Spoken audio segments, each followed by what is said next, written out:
কথা ধারাবাহিকের আজকের পর্বে আপনারা দেখতে চলেছেন যে সেকেন্ড রাউন্ড কম্পিটিশন শুরু হওয়ার সময় দেখা যায় অনেকগুলো গাছ রাখা রয়েছে আর তার বিভিন্ন উপাদান রয়েছে। এবার কর্তা দাদু তখন সবাইকে বলে যে দেখেছো তোমরা গাছগুলো কেমন নেতিয়ে পড়েছে, আর এগুলোতে কোন চিকিৎসা করলে গাছগুলো আবার সতেজ হবে সেগুলোই তোমাদের পরীক্ষা। এরপর কর্তা দাদু পেছন দিকে ঘুরলে দেখে যে অনেকগুলো চেয়ার আপনা আপনি সরে যাচ্ছে। এদিকে দেখা যায় অগ্নিরা এবং গুহবাড়ির আর বাকিরা সবাই কথার কম্পিটিশন দেখার জন্য চেয়ারের পেছন দিকে লুকিয়েছিল। এদিকে ইভি মনে মনে বলতে থাকে তোকে জিততেই হবে কথা, তুই রোজ সকালে এইসব করেই আমার ঘুম ভাঙিয়ে দিস, আজ তোকে এগুলোর পরীক্ষাই দিতে হবে। এদিকে একজন লোক হাঁচি দিলে এভি তাকে বলে এই দাদা আপনি হাঁচি দিচ্ছেন কেন, জানেন এইগুলো নিয়ে একজনের খুব কুসংস্কার রয়েছে।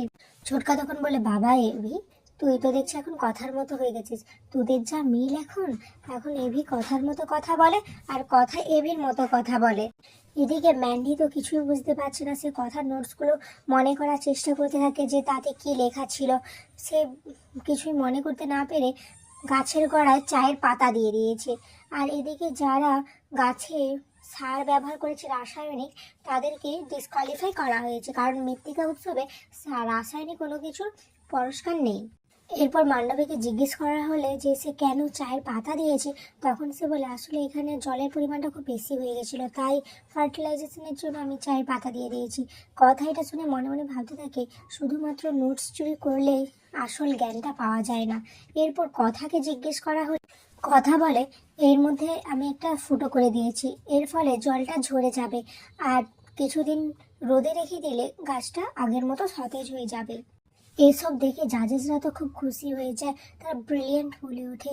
এরপর কর্তা দাদু সেকেন্ড কম্পিটিশানে কে বিজয়ী হয়েছে সেটা অ্যানাউন্স করে।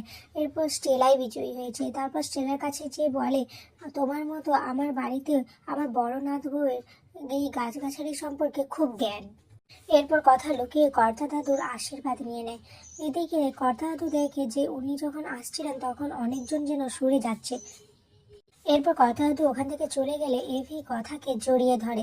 এদিকে মান্ডবী ভাবতে থাকে তুমি এই রাউন্ডটা জিতে গেলে শিলা, কিন্তু এখনো অনেকগুলো রাউন্ড বাকি রয়েছে যেগুলোতে আমি তোমাকে হারাবোই। এরপর এভিরা বাড়িতে এলে কর্তা দাদু তাদের বলে জানো তো কথা মাস তোমার মতন একটা মেয়ে রয়েছে ওই কম্পিটিশন, তোমার মতো উদ্ভিদবিদ্যা সম্পর্কে ওর প্রচুর জ্ঞান, তোমার মতো হাঁটাচলা কথাবার্তা সবকিছুই তোমার মতো। আচ্ছা তোমরা কোথায় গিয়েছিলে? তখন এভি বলে কোথায় আবার, আমরা টি লাউঞ্জে গিয়েছিলাম, কেন আমরা কি যেতে পারি না নাকি? এরপর এভি আর কর্তা দাদুর মধ্যে কথা কাটাকাটি হলে প্ল্যাটি বলে আচ্ছা তোমরা আজকের দিনেও এসব কথা বলবে, আরে কথা আজকে জিতেছে। কর্তা দাদু তখন বলে কি জিতেছে কথা আমার? তখন প্যাটি বলে কথা তুমি বলো তো কি জিতেছো। এবার কথা আক্কিকে বলে, আক্কি ছটকাকে বলে, ছটকা তখন বলে আসলে কথা অনেক বেলুন ফাটিয়েছে, ও বন্দুক জিতে নিয়েছে। এদিকে অঙ্কিত জুনির জন্য একটা জব লেটার নিয়ে আসে।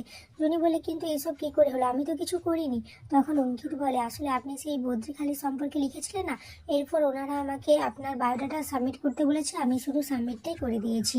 এরপর জুনি একটু কিন্তু বোধ করলে তখন অঙ্কিত বলে বিগ ব্রো যেভাবে কথার স্বপ্ন পূরণের জন্য পাশে রয়েছে আমিও রয়েছি আপনার স্বপ্ন পূরণের জন্য।